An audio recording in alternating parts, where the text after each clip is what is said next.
السلام عليكم، ازيكم يا بنات؟ عاملين ايه؟ تعالوا النهارده ان شاء الله نعمل مع بعض محشي الكرنب. يلا بينا نشوف هنعمله ازاي. معايا هنا يا بنات كرنبايه اي حجم طبعا انت تفضليه، كبير صغير براحتك جدا حسب ما انت تحبي. تمام، انا هنا معايا كرنبايه بتاعتي، هبدا نشيل الراس كده بكل سهوله داير ما يدور بالسكينه بالشكل ده. اهم حاجه القلب اللي في جوه ده علشان طبعا الورق بتاعنا نعرف نسلكه. تاني حاجة يا بنات، انا ما عنديش الحلة حجم الكرنباية، فبعمل ايه؟ فببدأ اسلك ورقة ورقة بالشكل اللي احنا شايفينه. اهم حاجة بالراحة يا بنات عشان الكرنب بتاعنا ما يتقطعش ويتهدر مننا بعدين. تمام،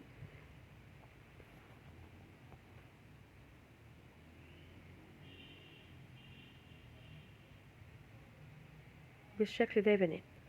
بعد كده بقى بنجيب حلة على النار، المية بتاعتي بدأت تغلي. بعد كده بنحط معلقة من الملح وربع معلقة من الكمون، والكمون ده اختياري يا بنات براحتك. ببدأ هنا طبعا اسلق ورق الكرنب بتاعي، واهم حاجة يا بنات ورق الكرنب ما يكونش مهري علشان تعرفي تلفيه. معايا حلة تانية فيها مية من الحنفية. بعد ما بسلق ورق الكرنب بطلعه على المية الباردة دي.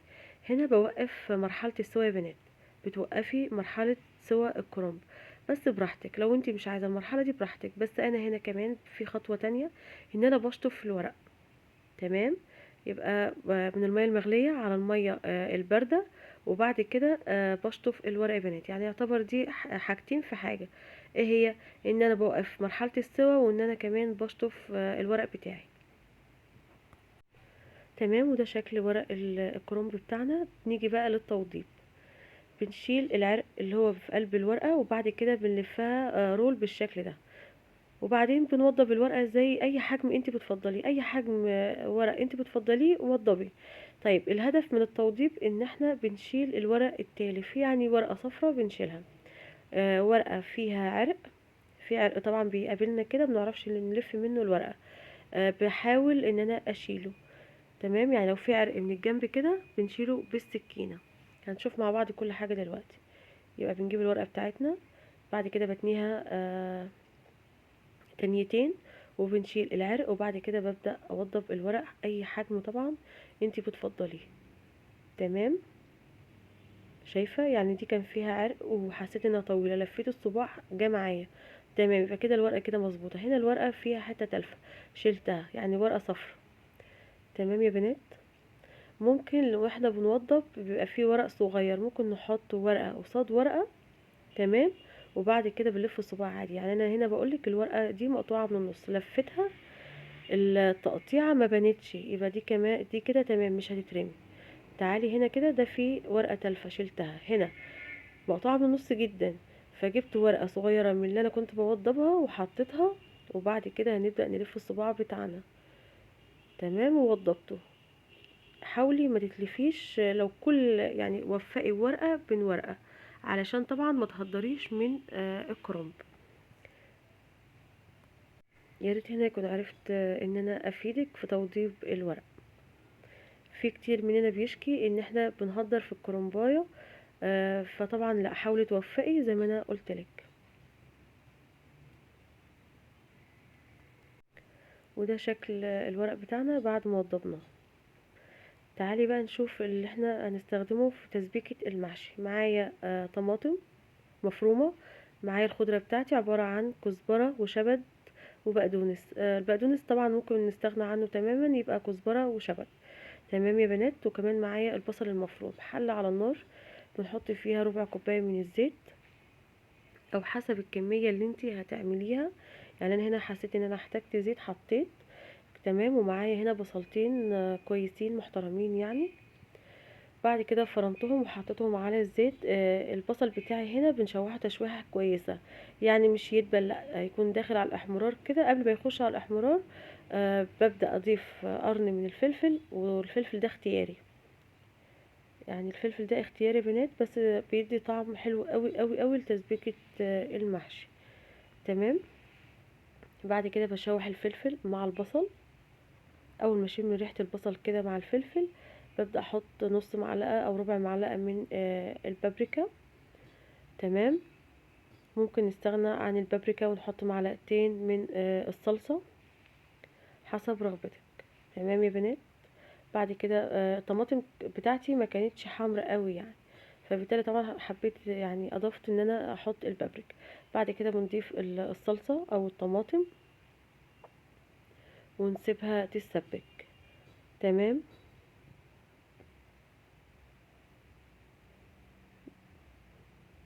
دي كده شكل الطماطم بتاعتي بعد ما اتسبكت. خدت منها كمية كده يعني كام معلقة احتاجتهم في وصفة تانية، وكمان هقولك ليه.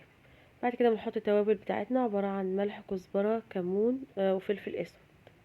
ملح وكزبرة وكمون وفلفل اسود، وكمان ممكن نحط 7 بهارات لو متوفرة. بعد كده بهدي النار خالص، وبعد كده بنحط الرز بتاعي. انا حطيت هنا كيلو من الرز. حسيت ان الصلصة بتاعتي محتاجة فحطيت كام معلقة كمان، يعني زي ربع كيلو كمان. تمام يا بنات. بنقلب الرز مع الصلصة دي. برضو ممكن تستغني عن الخطوة دي تماما، وبسيبها زي 10 دقايق كده الرز مع الصلصة. تمام. بالشكل اللي احنا شايفينه ده. بعد كده بنحط الخضرة بتاعتنا المشكلة وبنقلب. هنا حسيت ان الصلصة بتاعتي خفيفة، حطيت كام معلقة. يبقى الفايدة ان احنا بنشيل من الصلصة يا بنات، لو احتاجنا بنحط تاني.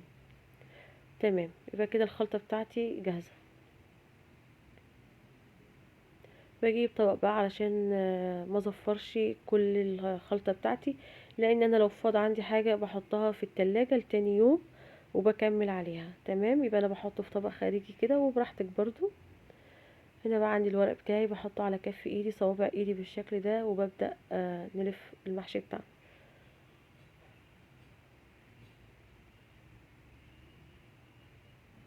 اهم حاجة في لف المحشي ان احنا ما نكترش الرز، لان الرز طبعا بيزيد معانا يا بنات. فلو كترت الرز بتاعنا هينطر من بره الحلة. تمام.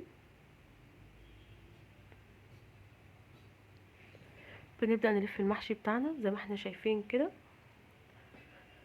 ممكن طبعا نلفه على بلانشة. لو انت مبتعرفيش تلفي على ايدك بنحط الورق بتاعنا على البلانشة او على الرخامة، وبنبدأ نحط الرز وبنلفه عادي جدا.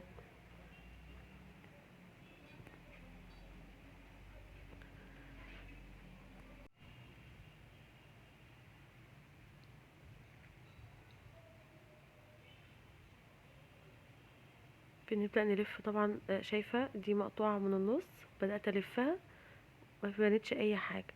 فطبعا احنا هنا الهدف ان احنا ما نهدرش ونرمي الورق بتاعنا. يعني لو ورقة مقطوعة من النص، حطي ورقة على ورقة ولفي، او تلفيها وانتي بتلفيها القطع ده مش هيبان. وده شكل الورق بتاعنا او المحشي بتاعنا بعد ما لفيناه، صباع بصباع. شايفين؟ تمام. نجيب بقى الحلة بتاعتنا ونجيب الورق اللي احنا اتهدر منا، او اللي احنا كنا بنوضب الورق بيه يعني. تمام. اللي هي زي العروق. وبعد كده بنحطها في قاع الحلة. في ممكن في اختيار تاني ان انت ممكن بتحطي شرايح طماطم وشرايح بصل. بس انا النهاردة طبعا عشان تبقى الحاجة اقتصادية بنحط طبعا ورق الكرنب. تمام يا بنات. بس طبعا ده حسب رغبتك. ان شاء الله برضو نبقى في وجبات تانية او في مرة تانية نبقى نحط مع بعض الطماطم والبصل. بعد كده بنبدأ نرص المحشي بتاعنا. بالنسبة بقى للرص، في ناس بتقولك علشان المحشي بتاعنا ساعات ما بيستويش. يعني انت ممكن تحطي المحشي على النار وتلقي اللي فوق استوى واللي تحت ما استواش، او العكس اللي تحت استوى واللي فوق ما استواش. ايه السبب؟ ان احنا بنكتم المحشي بتاعنا، بنكتمه في الرص. فممكن في ناس بتفرغه صباع عكس صباع عكس صباع، فبالتالي المحشي بتاعنا مفرغ او متهوي. فالسوا بيخش في كل مكان او في كل صباع. تمام. انا هنا رصيت الرصه العاديه بتاعتنا خالص، بتاعت ماما، عادي خالص، صباع جنب صباع جنب صباع، مفيش اي مشكله. وبعد كده بنحط الشوربه بتاعتنا المناسبه. الشوربه بتاعتنا ما تطلعش على وش المحشي، يعني تبقى اقل من السوا بصباع، اقل من المحشي بصباع. بعد كده المحشي بتاعي استوى زي ما انتوا شايفين كده، صباع بصباعه، مفيش رز منطور. لان الشوربة مظبوطة، مش زايدة عن حد الحلة.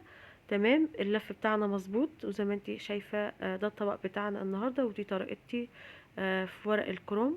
طريقة بسيطة سهلة، آه، اي حد ممكن يعملها، مفيش اي اختراعات في المحشي.